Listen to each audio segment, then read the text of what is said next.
Most sales problems aren't about effort, they're about leadership. If your sales team feels blamed, unsupported, or confused, no amount of pressure will fix that. In this episode, we're showing you how to lead salespeople the right way. That is coming up next.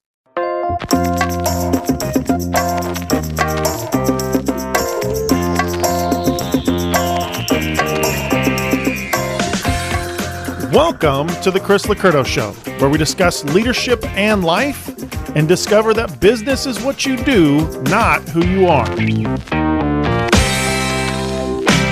Welcome to the show, folks. I hope you're having a fabulous day wherever you are.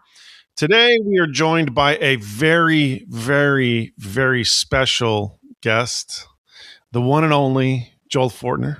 Hey, glad to be back. It has been forever since It has been a long time.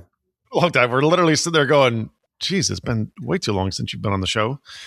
But Joel is our president of our company, is also our in-house expert on sales leadership.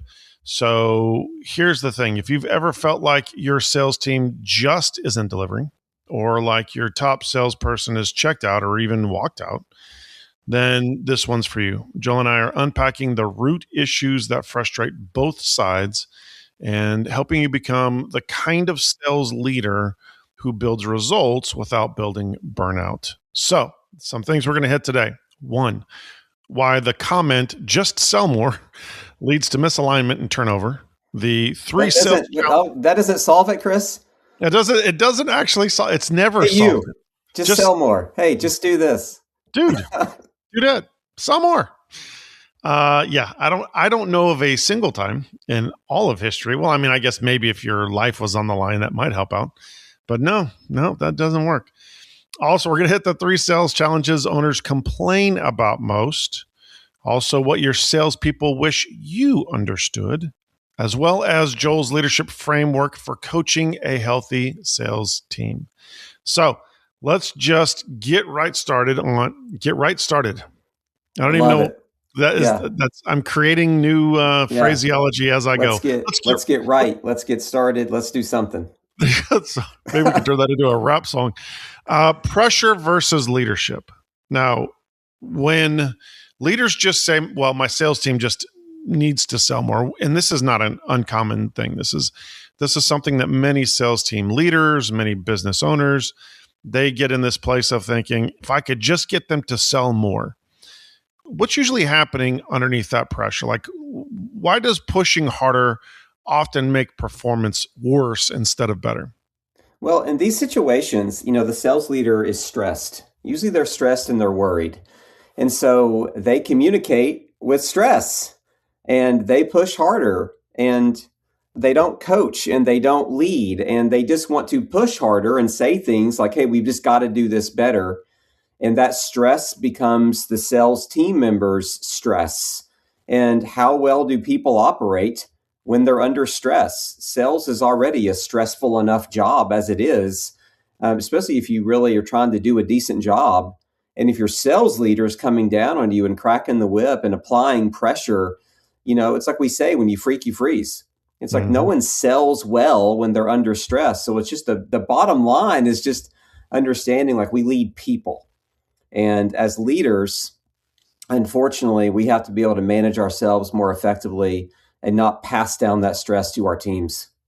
We use the old analogy from time to time of the couple that's house is about to get foreclosed on.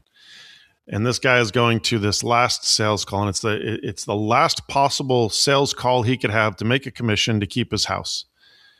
And how stressed out he has got to be and how desperate he's got to be driving to that sales call. And then his wife calls and says, honey, you're never going to believe this, but I had an uncle I didn't even know existed who died and left us money. We're good. We're actually going to be able to pay off the house. You don't even have to go to that sales call. And the husband goes, man, that is fantastic. That's amazing. But I'm still going to go to the sales call. The difference of trying to get people to understand this, the difference of the desperation ahead of time equates to that pressure you're talking about. Just because, putting pressure on me doesn't make me better, it makes me desperate. But when I'm in a situation of confidence, oh my gosh, I don't even technically have to have this sale, then it's a sale of fun, enjoyment. It's now I can focus on the client instead of the desperate need, right? Yeah, Do you equate exactly. those the same? I do because I teach and coach salespeople all the time on, are you attached or are you detached? And when you're attached to the outcome of, I've got to get this, I've got to get this, I've got to get this, you communicate differently with who you're trying to sell to. Mm-hmm. And your stress, your eagerness, your controlling style communication, or your very people pleasing passive style communication ends up causing you to not sell well because Yeah. people pick up on your tone, your words, how you're communicating, and it erodes trust and it breaks down confidence. So, why would I buy from you when you sound either overly controlling or insecure on how you're communicating with me? It puts you in a totally messed up mindset And I don't seem like the important thing to you. at all. And because people will make assumptions about what they're hearing. Yeah. Either way, it breaks down their trust and confidence in you. And as a salesperson, you're the ambassador for the company. You're the only person they sometimes even know. And if they don't like you, trust you, feel confident in you for whatever reason, they're never going to buy from you. Yeah, that is one thing for me. I've always been as somebody is trying to sell me, I'm not a difficult person to sell, but if I see that I don't matter to you, if you're just indifferent about me as an individual, I'm probably walking away from unless it's something that just doesn't matter and I just still need the thing and I just want to get it and Sure. go. If it's something that has value, I'm an incredibly loyal person to businesses that care about me. And I think that's why we have folks that have stayed with us forever. Yeah.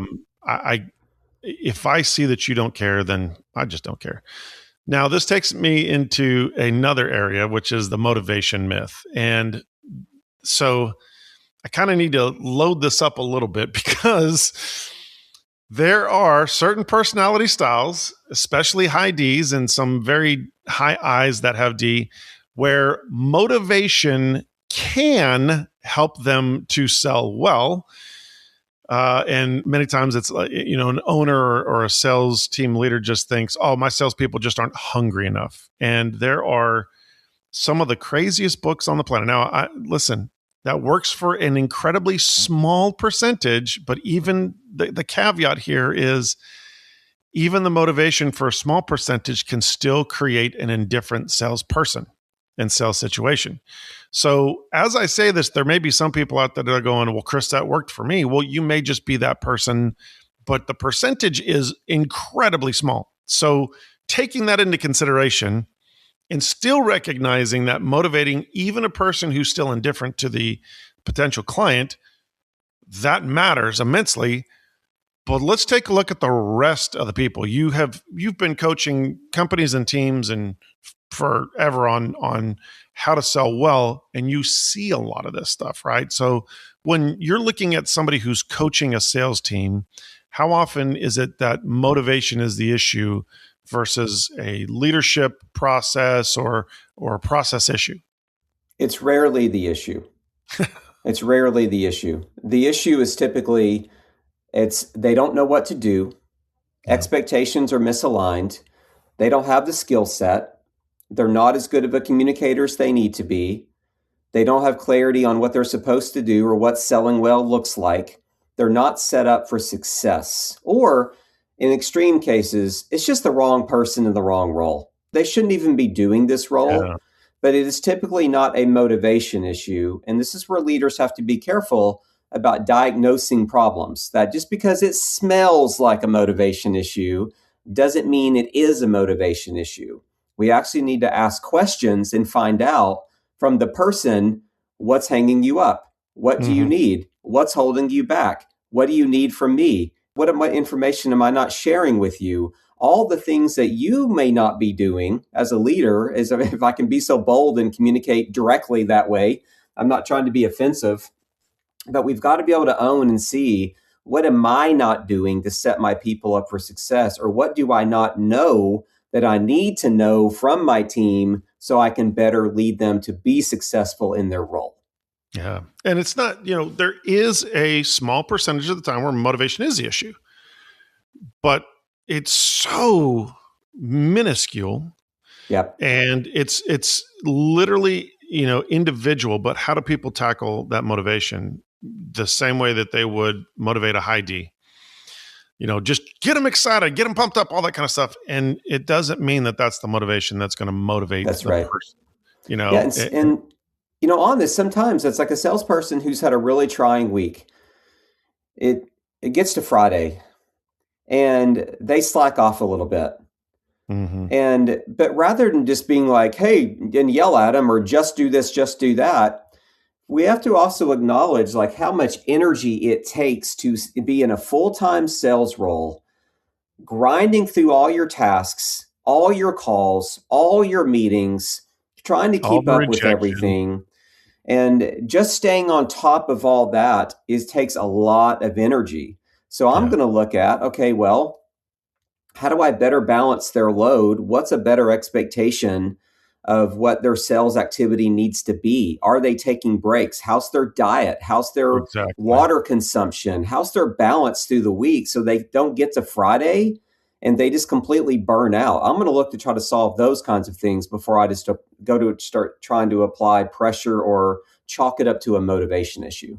Yeah. And if you are motivating, then for me, getting in and finding out where they are not motivated, usually, and again, this is the reason why I'm pushing on this so hard is because there are people out there that make tons of money doing these motivational events and, getting people all hyped up. And then 30 days later, it's just crashed down to nothing, right? But they've made their money and they've moved on. The concept of motivating a salesperson for me is going to be more probably based in how are you handling rejection. And the craziest thing is an unanswered phone call can be rejection, and helping somebody to overcome rejection, not get them pumped up, yelling like Braveheart, because that isn't necessarily the thing that they need. And I think that's where that myth comes in is you just got to get them pumped up, jacked up. Everybody's excited. People have watched those movies where they get salespeople all, what was that one movie? Oh gosh, I can't even remember, but I had a sales guy decades ago who was so pumped up by this one movie, and then he just upset people. Yeah. You're too motivated. You're too pumped up. Let's demotivate some of that. What about clarity when it comes to like expectations, right? So if a sales team is like missing numbers, we know that can be a very frustrating thing for a sales team leader or a business owner. How can they tell whether it's a people problem? Are they even considering, you've dealt with a ton of sales coaches and sales team leaders. Do they even consider that it's a clarity problem or an expectation problem?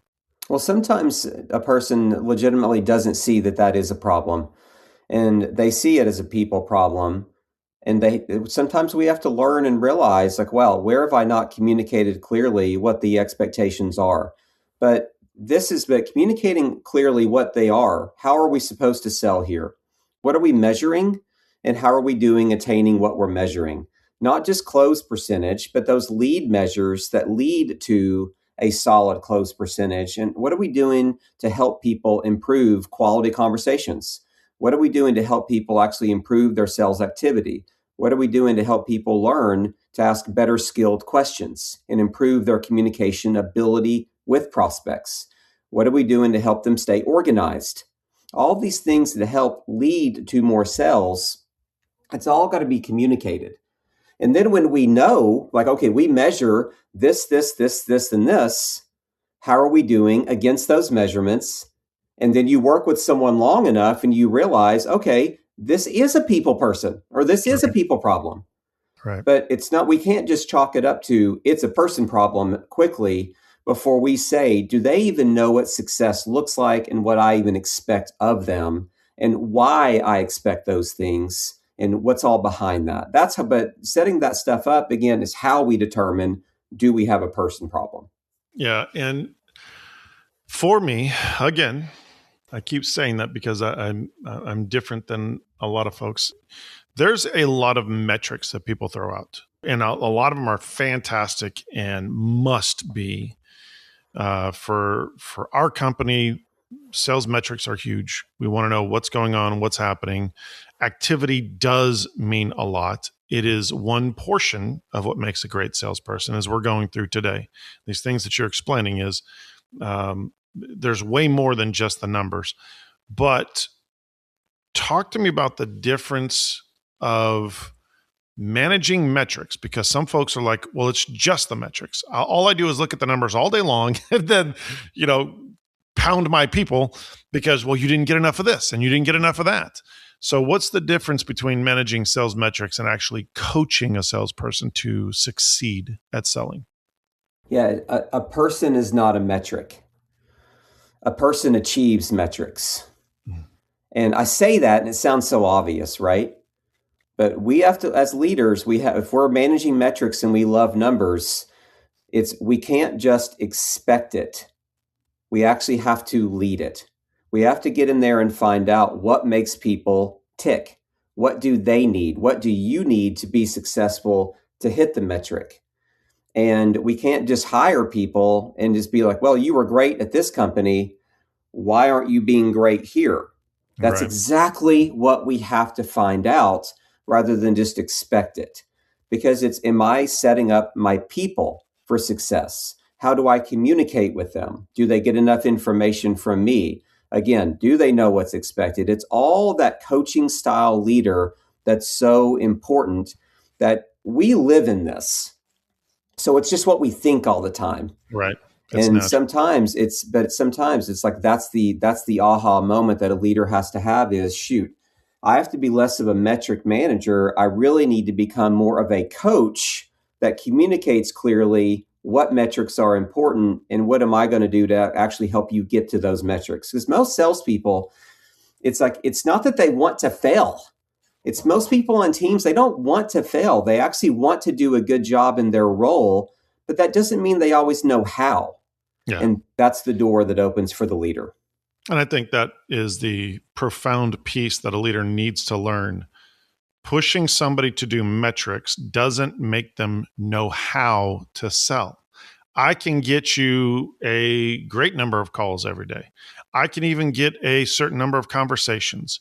I can do a number of follow-ups, but if I don't know what the heck I'm supposed to be saying, how to read people, how to serve, which is such a massive part of this, then the metrics just don't matter. And it's one of those things that, again, metrics, let me say it this way, metrics become profound when somebody knows how to sell. Before that, metrics may create activity, but they may never move the needle.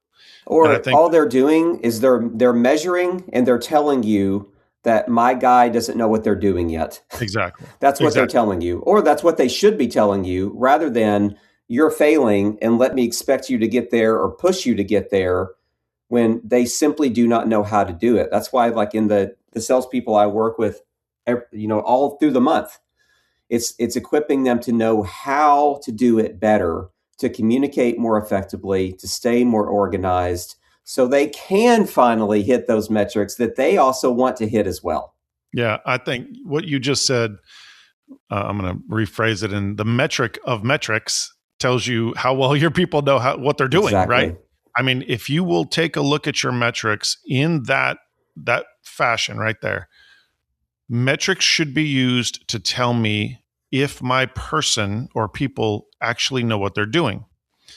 And if they are not succeeding, that should be the first place I look. But even when they are succeeding, and this is tough for people to understand, just because one person is killing it at specific metrics you have in place doesn't mean everybody's going to approach those the same way. So talk about the difference in personality styles. Like if you've got a D that's killing it on the phone, you could have a high C that's going to suck out loud, right? What does that look like when you're trying to hold people to a specific set of universal metrics instead of looking at the personality styles? Well, when it comes to personality styles and building your sales team, You're going to have inside sales and you're going to have outbound. First of all, you got to hire the right person. You got to get the right person into the seat. But here's the thing is like there's a lot of personality styles that have a lot of S and C. So if you're new to DISC and you're listening to this, the S is that introverted, passive, take care of people, but people stress them out. They don't want to disappoint people, but they want to take care of them. It's what makes them so great at customer service. But if you're a C personality, you're very analytical, you're detailed. Many days you don't even like talking to people or living with people on the earth, and you just want to do your own thing, right? But there are S and Cs that actually are great in sales that are more inside sales. Leads come to them and they can just take care of those people. They can answer questions. And there's a role for that. But then if you've got people that need to actually go prospect, be aggressive, lots of energy, go after stuff and make things, call, meetings, that there's simply the greater ability to go do that job, not just this week, but next week and the week after and the week after and the week after. And then you align compensation plans for these roles and for these personality styles. It's all tailored to what you need to be successful and when you're building your team. So first of all, with personality styles, I would take a step back and look at what are they on the team that I have, because then you're going to properly align expectations to the role and who is in the role. And then then you just know better what to expect. Yeah. And I think, again, this is why it's so important to recognize coaching people, individuals to success. About 20 years ago, we had a sales team that had just a champion, high D, high I, would crank out quality conversations like nobody's business. I mean, just did such a great job, was always leading the room. And then a high C with about probably a mid D got hired, but super high C, and was put in the sales position and would not reach the number of phone calls. And it was funny because the sales team leader over this group would come to that C and go, "You're not doing enough phone calls. You're not doing enough phone calls. You're not doing enough phone calls." And finally, this higher C turned and said, "I'm winning the room half the time.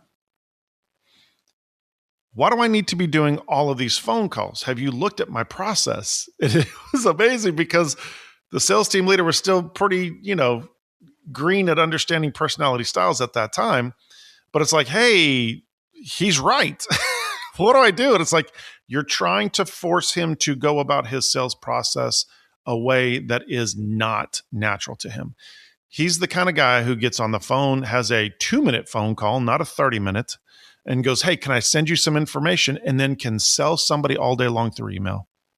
And if you looked at his emails, I mean, it was just amazing. And they would swap back and forth, those two salespeople, in a room of, I think at that time was probably 20 salespeople maybe.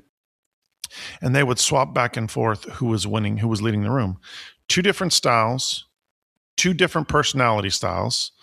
And if I'm going to force those metrics on this high C, again, he was a mid D, so he had enough in there to make the initial phone calls, but he handled everything through email as much as he possibly could. And if I force the metrics on him, I could lose or even fire if I don't recognize how talented he is at his style of selling, and then coaching up that style to make it even better, which is the direction they finally went to. But I could totally lose a killer salesperson because, again, it's all about the metric, and it's got to be exactly what I say the metric is. Yeah, I'm working with a team right now, and I've worked with them for over a year. And obviously, it's a team of 5 different salespeople, all different personality styles. Their top salesperson is a high S and C. And the reason he sells so well is he does have tons of quality conversations on the phone, and they're helpful, they're kind, they answer information, but they're nothing fancy and nothing flashy. What he's so good at is he's a workhorse. The time he puts into his work, how organized he stays, he never misses a follow-up. If he says he's going to call you, he's going to call you. He's so organized and so administrative, he consistently is the top performing salesperson.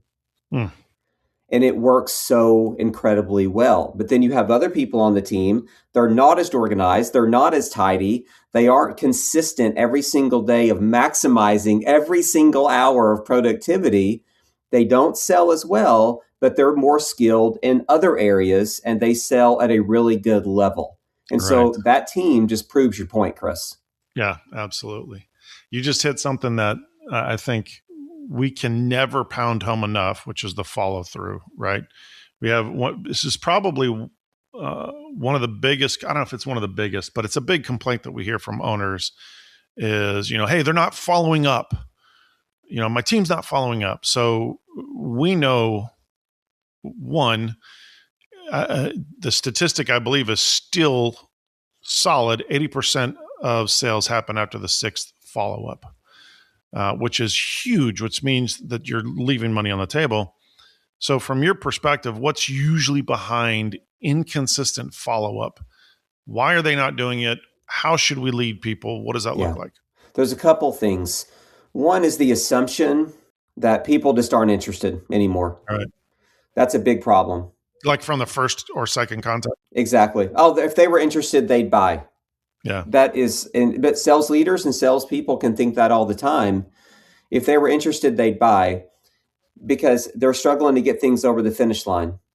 And they have so many new leads coming in and lead volume coming in that they want to work with the hot lead, the new lead. And they can get enough of those over the finish line to sell well enough. But what they're missing is actually they've got to just work on their sales skills, their communication abilities, which is where so many sales are won or lost. It's you, salesperson. It's like no one's born with advanced communication skills. We have to learn them. We have to learn them. And that's what sales is all about. So it's becoming a more effective communicator and a better leader as you're leading people, prospects you're working with. And maybe we can get to that a little later on. The second thing is just task overload. So many salespeople, leads are coming in all the time. Companies that are really successful with marketing are generating leads consistently, and they can't keep up. And so there's so many leads, and then a sales manager is organizing leads and organizing and checking in on follow-up and how's this salesperson doing and are they staying on top of their tasks? And then they're not staying on top of their tasks. And the salespeople are like, I can't keep up. I can't follow up with all these people, work the new leads. It's all overwhelming. Our CRM sucks. It's not organized enough. I don't even know how to really use most of it. And I can't keep up with what I'm doing. But what I do know is I'm going to get back to these new leads because they just inquired and I've got to get back to those people. But Chris, who checked in 2 weeks ago, it's like, I'm never going to get back to him. And then here's the worst part is sales leaders end up getting into a sales role sometimes. Like I'll get in there and I'll start finding out what's going on. And I'm going to start talking to people and they'll learn things like, oh, well, I never got back. You guys never got back to me, so I'm not interested anymore, or I already went with somebody else. Exactly. And it's not just one person, it's 31 people. Right. And then that's infuriating. And that's where we reach places of wanting to place blame as a leader. Of, well, if you'd only follow up and do what I said, this wouldn't be happening. Sales leaders, hear me, it's a bigger problem than just that. There's a larger system issue that's going on that's actually creating the environment to where your salespeople can't follow up, assuming that they don't suffer from that mindset I said before of, well, they'd buy if they were interested, and I don't want to hassle people or hound people. Yeah, and you're asking them to handle all of these new leads at the same time that are flooding in a lot of companies. A lot of companies, maybe you don't have leads flooding in, but there is the times that we see this, many times it's because they're overloaded with leads. And like you said, and then they have all these tasks. So a couple things to understand. One is if you trained your people well or had your team trained well to understand how to do follow-up. Follow-up isn't just, hey, Joel, calling you back. You ready for that sale? I mean, it's not, you have to actually be trained and skilled at doing quality follow-up or you waste that time as well. If your team understands how to do quality follow-up, they will get easier sales because you've done the heavy lifting on the front side. And I'll use me as an example. I'm an 88S. I hate regret. I hate regret. So sometimes, and now I'm a mid D, I'm about a 50 D, so I can make decisions. There's no problem there, but I run everything through my high S filter. And so if you talk to me once about something, I'm probably going to want to do a little bit more research. I'm going to ask some people some questions because I don't want to make that purchase and then instantly regret it, because I'm also the person who's not going to usually turn that back in. Hey, listen, this was a mistake. Give me my money back, right? That's just not who I am. So I hate regret.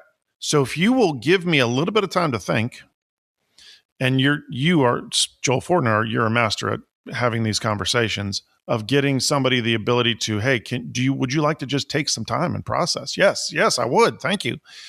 And then follow back up and see how my processing is doing. Where am I? Did I get enough information? Which, by the way, 40% of the population are high S's, 25% of the population are high C's, which the high C's need an insane amount of details. Even if you give it, they're probably going to research even more. So that's 65% of the potential people you're talking to.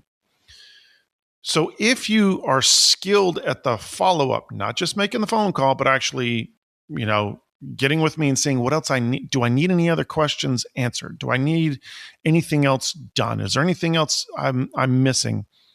Then there is a massive chance that I'm going to make that purchase with you. If I don't get that follow-up, then, and you mentioned this before, I'm probably just going to go find somebody else who's going to do it that has the information, right?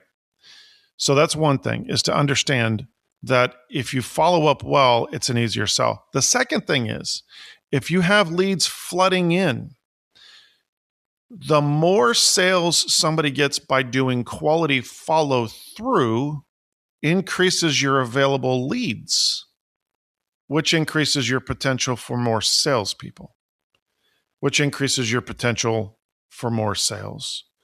So when all you do is run through lead after lead after lead with one touch, maybe two max, you are leaving tons of money on the table. Well, I've got to make sure my salespeople have all the right leads. Nope.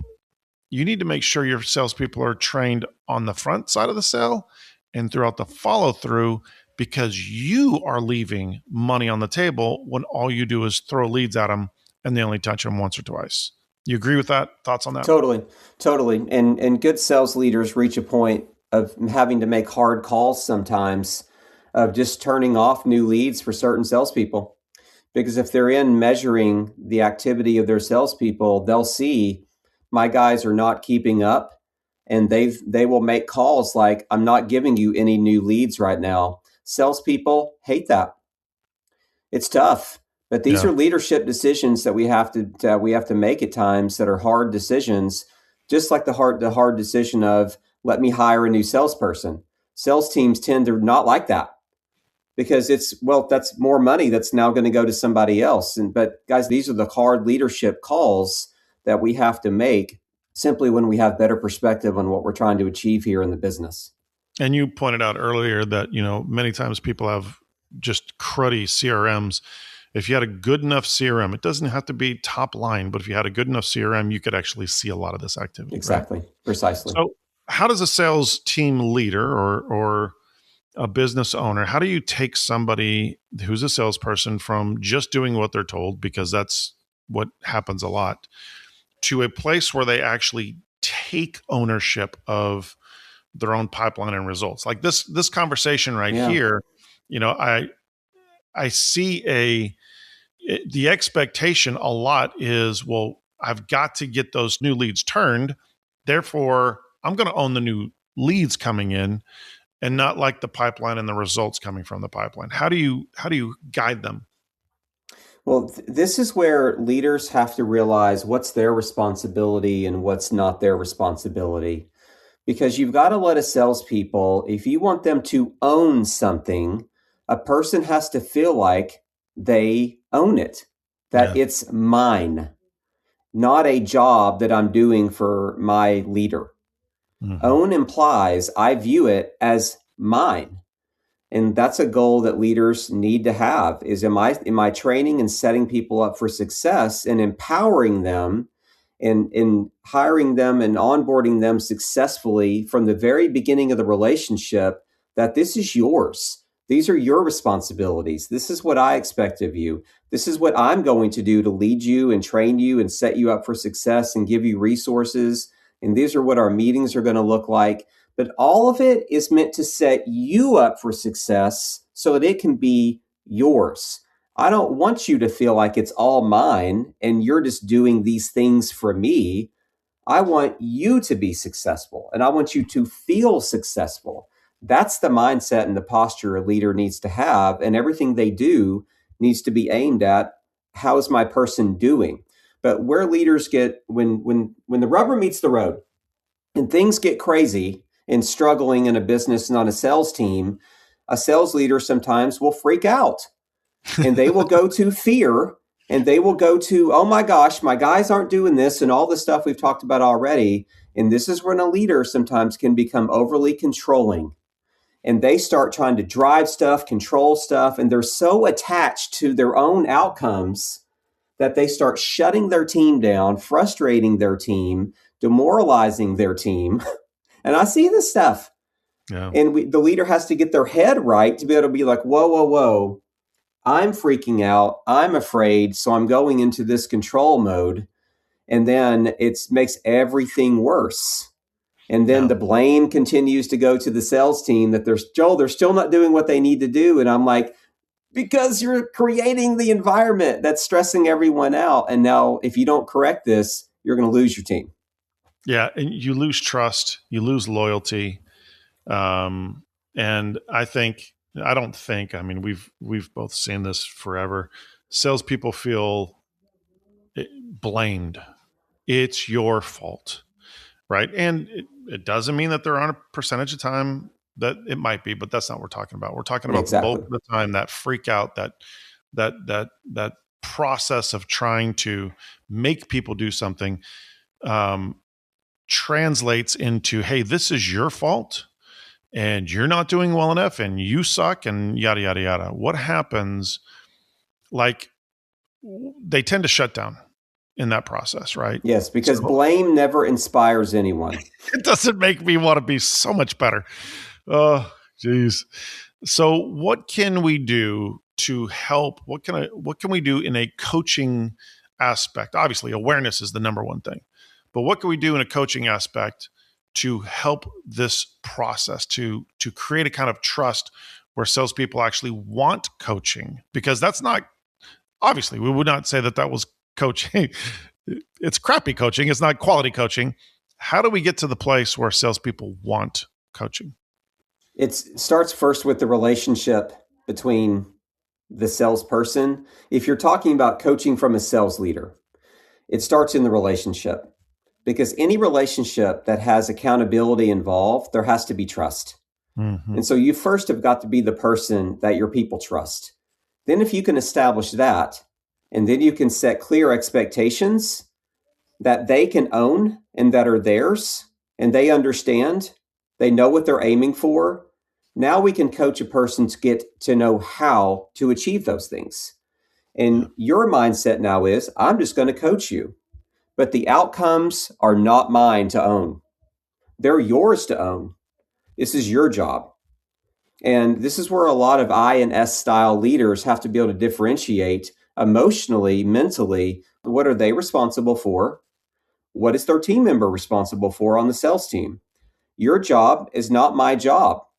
My job is to lead you to be successful with what we're on the same page with. Now, if trust is built, I can coach you to actually achieve what you need to achieve in your job, not mine. Yeah. So this brings me to the thought of the sales. Let's move this trust issue up a little bit, because there is a ton of sales team leaders, sales team managers, that it's the owner that treats them that way. And there's this broken trust. There's this, you're not getting the team to do enough and yada, yada. And there's this pressure. How do you coach that, either that sales team leader or that owner in this situation, to fix that type of broken trust? First is they've got to really become aware of where they're contributing to conflict and just where they're the problem. And that's where sometimes, just as you know, leaders will come to us with a problem. And like, this is the thing I'm dealing with, and this is what I'm seeing in my sales team member. And we start doing what we do for a living and asking questions. And then all of a sudden, a person realizes, darn, I have blind spots. I did not even realize what I was doing to break trust. That it's now obvious once it's pointed out. But sales leaders, managers, owners listening to this, we all have blind spots. That this isn't about shame. It's about, like, you know what? I make mistakes. None of us are perfect. We have to learn and grow in our own stuff that we bring to these relationships, our own emotional struggles that we bring to our work. And then there's triggers that happen, and fear and insecurity and control struggles, and welcome to humanity, right? And it comes to work with us.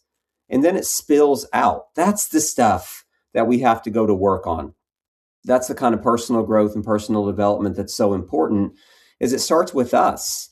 And then if we need to go back and apologize to somebody for the way we've communicated or with them or treated them, that's what we have to do. Yeah. We have to be able to swallow our pride. That's the beginning of really powerful change. Yeah. Awareness is first. You have to be aware of what you are doing, what you're bringing to the table, and then taking responsibility. We teach this so much in Next Level Life of, you think you can't go and apologize because it looks like weakness, or people aren't going to have, they're not going to respect you. And the truth is that it creates so much respect. When somebody sees you as a leader taking responsibility, you know what, I've messed up. I've been too harsh. I've been too stressed out. I've been bringing my stress to the business, and yada, yada, whatever it is. Exactly. That is a must. So for the leaders, and again, I don't think we've pounded it enough yet today, but if we were to say pressure isn't going to get you the sales that you want, that's a big piece of this puzzle.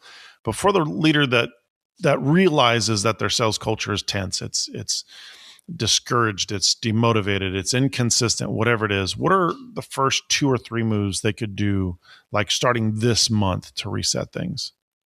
One of the things they've got to do is they need to go have a conversation with their team or with their salespeople and get some feedback on their leadership. That your sales team already sees your flaws. They already see the stuff they don't like about you. They already see, but if you're that, the thing is that if we don't communicate well, and depending on how we behave as a leader, it creates fear. And then people aren't going to come and tell you those things. But you've got to start trying to get feedback on how are you leading and communicating, and starting to ask more questions of your team about what they need to be successful. And the whole coaching mindset has to start being developed, but you've got to get feedback first. That if you feel like it's too vulnerable to get feedback from your team, man, find somebody to start getting some feedback from. Just start learning where your blind spots are, and then starting to grow as a leader. Then you start to become, again, that coaching style leader that you can start to take responsibility for things.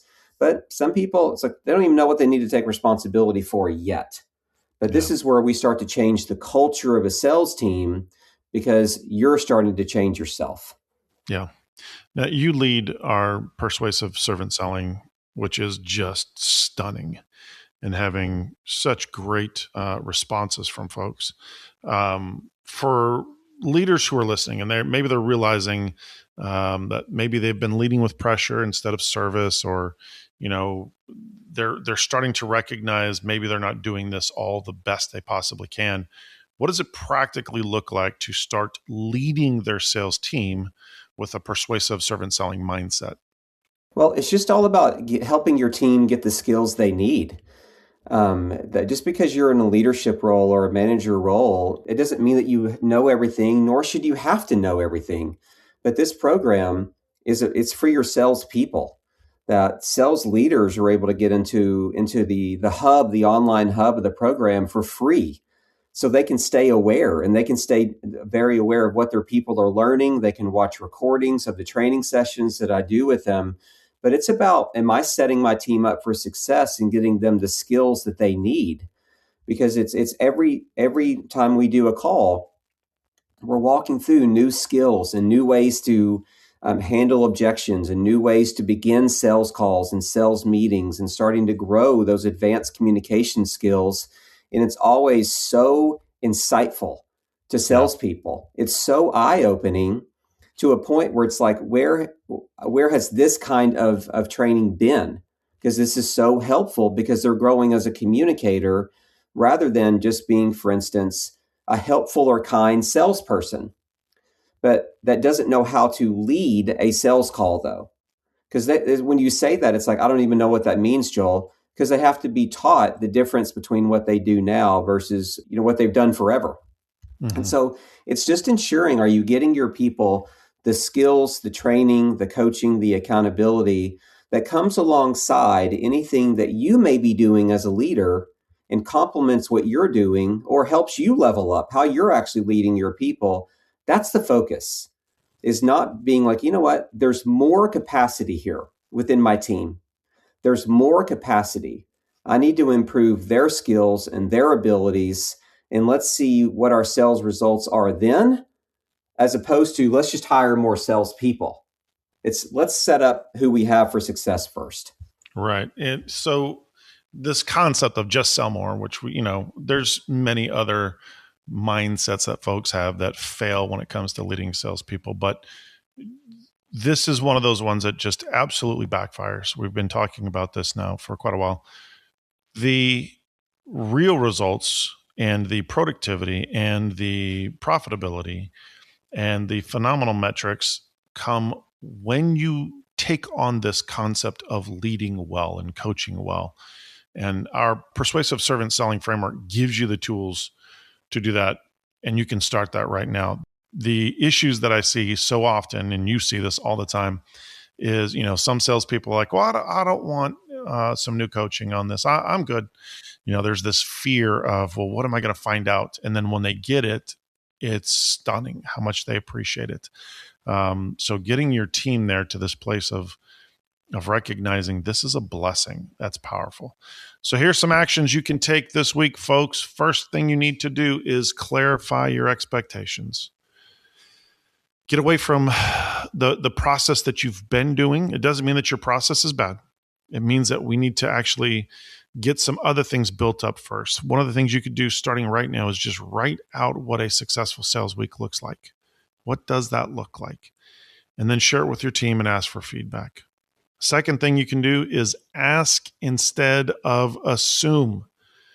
Use one coaching style question from persuasive selling in your next one-on-one, like, where are you getting stuck in the process? Ask that one question.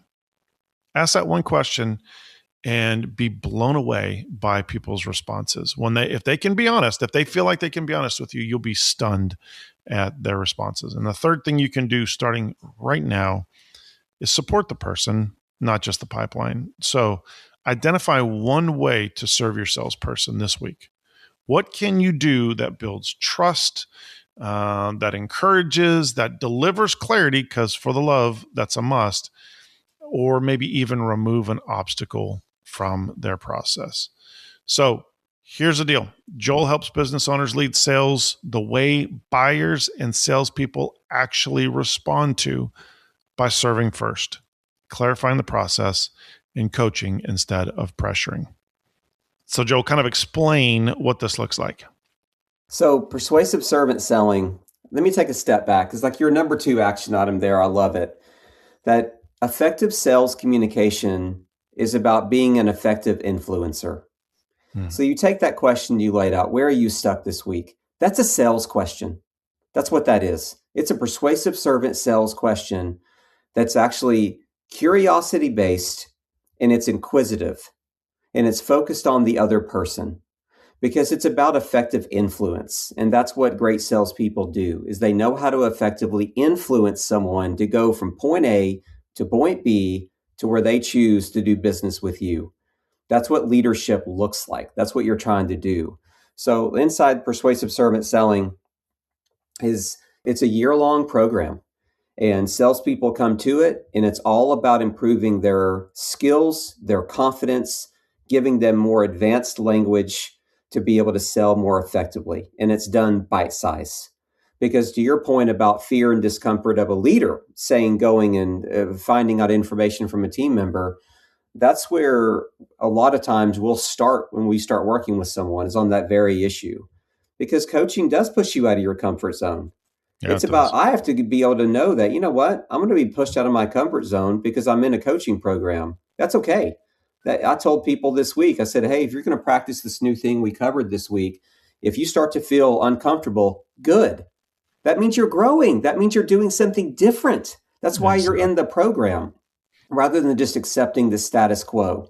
So we got to get uncomfortable. So the program walks a salesperson for a year, bite size by bite size milestone, or take skill by skill by skill by skill, slowly, I'll use the word installing that into their arsenal as a salesperson and as a communicator. And we go from mindset to objections to what I call the 5 stages of persuasive servant selling, which is how do you connect with someone? What do your discovery questions look like? How do you transition to the close? How do you properly present? And then how do you properly close a deal? There's an art to that. It's not just you should just know how to do that, right? In this program, we've got people that are brand new to sales to people that are very seasoned, and everyone is learning and everyone's improving as they're walking through milestone to milestone to milestone. So I've gone on long enough about it, but if anybody wants to check it out, you can go to chrislicurdo.com/servant sales. Again, chrislicurdo.com. Hey, that's you, brother. chrislicurdo.com/servant sales. And you can learn a lot more information. If you want to learn a little bit more about it, check in through the page. I think one of the most powerful things is seeing what other people say that they've learned and how they, the testimonies that have come from this are just stunning. Well, folks, that's all the time that we have for today on this episode. Joel, thanks again for joining me. We're going to have you back in next week to talk more about how people can win better. So thanks again, brother. Appreciate it. Yep. Glad to be here as always. Folks, don't lose great people to poor leadership. You can lead better, you can lead deeper, and you can build the sales culture that your business absolutely needs. As always, take this information, change your leadership, change your business, change your life, and join us on the next episode.